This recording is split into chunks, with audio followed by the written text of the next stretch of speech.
ఏంటి ఆయాసపడుతున్నారు? ఏం లేదురా, మన దుర్గాగడ్ బండిపోయింది, రారా వెళ్ళి ఎదుగుదాం. అన్ని చోట్ల ఎదిగారా? ఏం కంగారు పడబాకండ్రా. బస్ స్టాండ్లో కానీ రైల్వే స్టేషన్లో కానీ ఉండొచ్చు. రేపు ఎర్లీ మార్నింగ్ 6 వెళ్ళి వెతుకుదాం, సరేనా?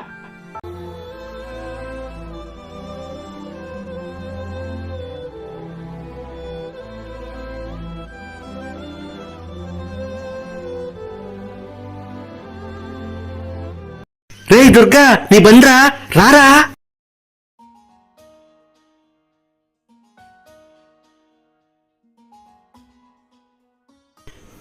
రే మౌను, నువ్వు చెప్పింది నిజమేరా, ఈ బండి ఇక్కడే ఉంటుంది, నీకెలా తెలుసురా? ఏమి లేదురా హర్ష, రీసెంట్గా మా ఫ్రెండ్ కూడా సేమ్ సిచ్యువేషన్ జరిగింది. మేము వెతికేటప్పుడు ఇక్కడే దొరికింది. అప్పుడు ఇక్కడ వాళ్ళే చెప్పారు మాకు ఇలాంటి చోటే ఉంటాయి చాలా మంది దొంగలు, ఇలాంటి చోట ఉంచి వారం రోజుల పాటు అబ్జర్వేషన్ చేసి ఎవరూ పట్టించుకోకుండా